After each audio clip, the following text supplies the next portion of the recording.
السلام علیکم ورحمۃ اللہ وبرکاتہ۔ اعوذ باللہ من الشیطان الرجیم، بسم اللہ الرحمن الرحیم۔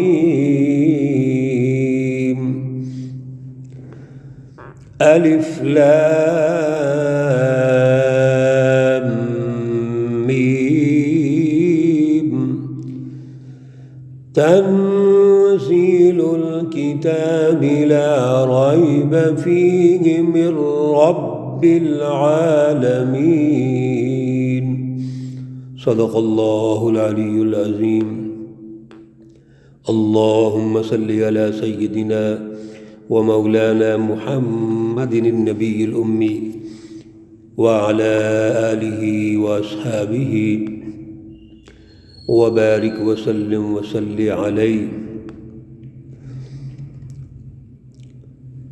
معزز سامعین و سامعات، آج الحمدللہ سورۃ السجدہ کا آغاز ہو رہا ہے۔ سورۃ السجدہ مکی صورت ہے، اس میں 3 رکوعات ہیں اور 30 آیات ہیں۔ آج انشاءاللہ العزیز پہلی 3 آیات مقدسہ کے حوالے سے گفتگو کریں گے۔ پارہ نمبر 21 ہے۔ اس سے پہلے جو دروس ہوئے وہ سورہ لقمان پر ہوئے تھے۔ سورۃ لقمان بھی الف لام میم سے آغاز ہوا تھا، اور سورۃ السجدہ کا بھی آغاز الف لام میم سے ہو رہا ہے۔ یہ سورہ مقدسہ بھی ان صورتوں میں سے ہے جن کو لوامیم 7 کہتے ہیں، یعنی جن کا آغاز الف لام میم سے ہو رہا ہے۔ سورۃ لقمان میں بھی یہ گزارش کی گئی، اور یہی اسلوب سورۃ السجدہ میں بھی ہے۔ اللہ رب العزت کتاب مقدس قرآن مجید کی حقانیت، اس کے غلبے کو قومی اور بین الاقوامی سطح پر جس طرح چاہتے ہیں، اللہ رب العزت اس کی رہنمائی ارشاد فرما رہے ہیں۔ سورۃ لقمان کے آغاز میں بھی اللہ رب العزت نے ارشاد فرمایا تھا کہ یہ کتاب مقدس آیات الکتاب الحکیم، یہ حکمت والی کتاب ہے۔ اس کی رہنمائی میں حکمت کے موتی وہ موجود ہیں، اس کی رہنمائی میں حکمتیں ہیں۔ یہاں بھی اللہ رب العزت اس کتاب مقدس کے اعلیٰ معیار، یعنی یہ ہر قسم کے شک و شبہ سے پاک ہے، اس میں کوئی شک نہیں، کوئی ابہام نہیں، کوئی جھوٹ نہیں، کسی قسم کے اعتبار سے کوئی کمی نہیں ہے۔ اللہ رب العزت رہنمائی ارشاد فرما رہے ہیں۔ میرے عزیزو، کوئی بھی تعلیم اگر اس میں شک ہو، ابہام ہو، تو وہ نتائج پیدا نہیں کرتی۔ اللہ رب العزت ان تمام صورتوں کے آغاز میں ہی یہ ارشاد فرما رہے ہیں کہ اس میں کوئی شک نہیں ہے۔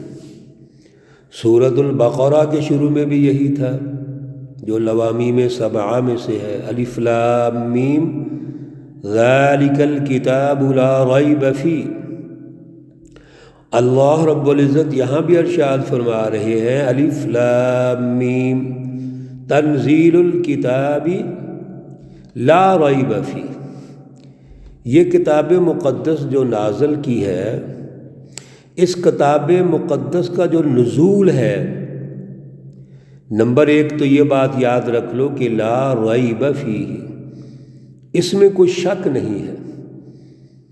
کسی اعتبار سے بھی کوئی شک نہیں، یعنی یہ سچی کتاب ہے، یہ حق ہے، اللہ رب العزت کی طرف سے ہے، نہ اس کے الفاظ میں شک ہے، نہ اس کی رہنمائی میں شک ہے، نہ اس کے نتائج کے اعتبار سے کوئی شک ہے کہ نتائج پیدا نہ کرے، نہ اس پر عمل کرنے والوں کی کامیابی میں کوئی شک ہے کہ جو عمل کریں وہ کسی جگہ نقصان اٹھائیں گے، نہیں ایسا ہو ہی نہیں سکتا، بلکہ جو عمل کریں گے وہ کامیاب ہوں گے، دنیا اور آخرت میں کامیاب ہوں گے، تو لا ریب فی، اس میں کوئی شک نہیں ہے۔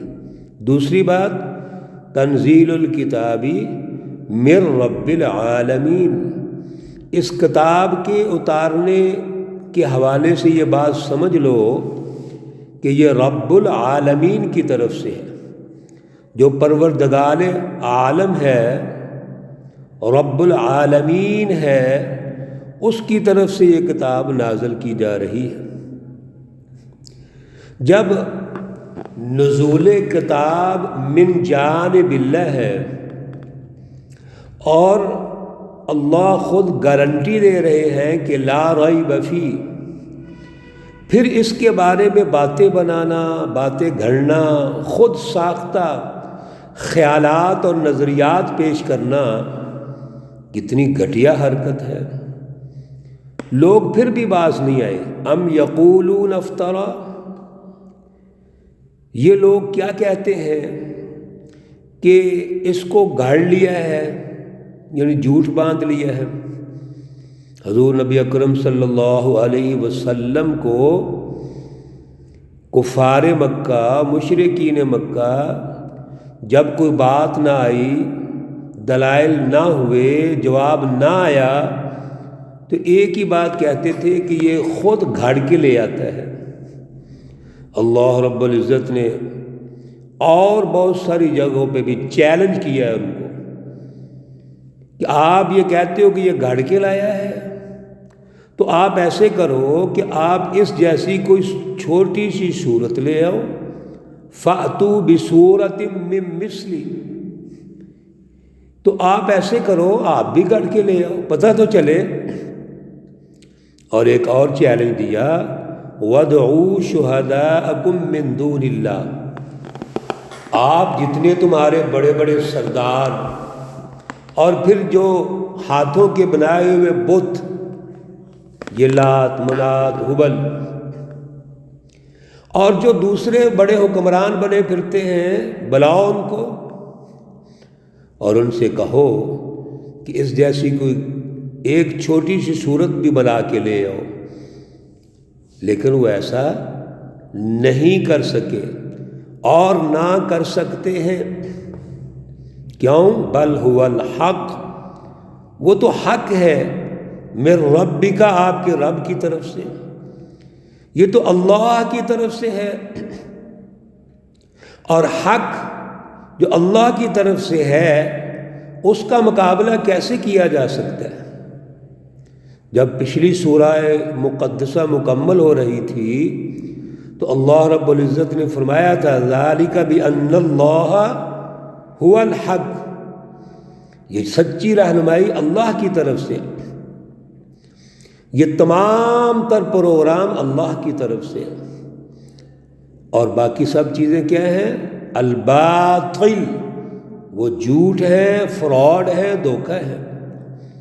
اللہ رب العزت نے یہاں بھی واضح ارشاد فرما دیا کہ یہ سچی رہنمائی جو ہے، حق جو ہے، اللہ کی طرف سے ہے، اور اللہ رب العزت کی ذات اقدس وہ ہے جو انسانوں پر شفقت کرتی ہے، رحمت فرماتی ہے اور انسانوں کو رہنمائی دیتی ہے۔ لِتُنذِرَ قَوْمًا مَّا أَتَاهُم مِّن نَّذِيرٍ، یہ حق اللہ کی طرف سے ہے، تنزیل الکتاب لا ریب فیہ من رب العالمین ہے۔ کیوں؟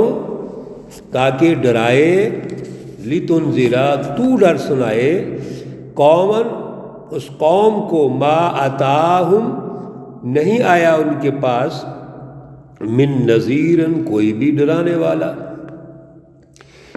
من قبلی کا اس سے پہلے مکۃ المکرمہ میں کوئی ڈرانے والا یعنی اللہ کا نبی نہیں آیا۔ ابراہیم اور حضرت اسماعیل علیہ السلام کے بعد اس نسل میں اگر کوئی ڈرانے والے آئے، نبی آئے، اللہ کے پیغمبر آئے، تو وہ امام الانبیاء، محسن انسانیت، خاتم النبیین جناب رسول اکرم صلی اللہ علیہ وسلم ہے۔ اور مقصد کیا ہے؟ آپ صلی اللہ علیہ وسلم کو کیوں بھیجا جا رہا ہے؟ میرے عزیزو، یہ لفظ سنیے، توجہ کیجئے، اور انبیاء کے آنے کا جو اصل ہدف اور مقصد ہے وہ سمجھیے۔ اللہ رب العزت ارشاد فرماتے ہیں لعلہم یہتدون، تاکہ وہ ہدایت دے، رہنمائی دے۔ نبی کے آنے کا مقصد انسانوں کے لیے ہدایت ہے، رہنمائی ہے، انسانوں کو غلامی سے نکالنا ہے، انسانوں کو کفر، شرک، ظلم اور نفاق سے نکالنا ہے، تاکہ یہ انسان اللہ کے ساتھ جوڑ کر اللہ کے بندے بن جائیں، اللہ کی غلامی میں آ جائیں۔ اس لیے یاد رکھیے، اللہ کے نبی ہدایت کے لیے آتے ہیں، رسول اللہ صلی اللہ علیہ وسلم ہدایت کے لیے آتے ہیں، رہنمائی کے لیے آتے ہیں۔ اور رہنمائی بھی کون سی؟ جو مکمل رہنمائی ہے، یعنی اس میں کوئی شک و شبہ بھی نہیں ہے، وہ دنیا اور آخرت میں ترقی کا ذریعہ ہے، وہ اللہ کی طرف سے ہے، وہ حق ہے، اور اللہ اپنے بندوں کے ساتھ محبت، شفقت اور پیار کرتے ہیں، اللہ کی برکتیں نازل ہوتی ہیں۔ اس لیے یاد رکھیے، تمام انبیاء کی رہنمائی سچی ہے اور مکمل ہے۔ رسول اللہ صلی اللہ علیہ وسلم کی رہنمائی بھی سچی اور مکمل ہے اور حق ہے۔ کیوں؟ آپ خود گڑھ کے نہیں لائے، ان کا یہ جو دعویٰ ہے یہ غلط ہے، جھوٹ ہے یہ۔ اللہ رب العزت ان آیات کا فہم اور شعور عطا فرمائے، اور کلام مقدس قرآن پاک پر اعلیٰ ایمان اور شعور ہمارے اندر پیدا فرمائے۔ اللہ رب العزت تمام مرحومین و مرحومات کو جنت الفردوس میں اعلیٰ مقام عطا فرمائے۔ اللہ رب العزت تمام بیماروں کو شفائے کاملہ عاجلہ مستمرہ عطا فرمائے۔ ربنا تقبل منا انك انت السميع العليم وتب علينا انك انت التواب الرحيم، وصلى الله تعالى على النبي الأمي محمد وعلى آله وأصحابه أجمعين برحمتك يا أرحم الراحمين۔ السلام علیکم ورحمۃ اللہ وبرکاتہ۔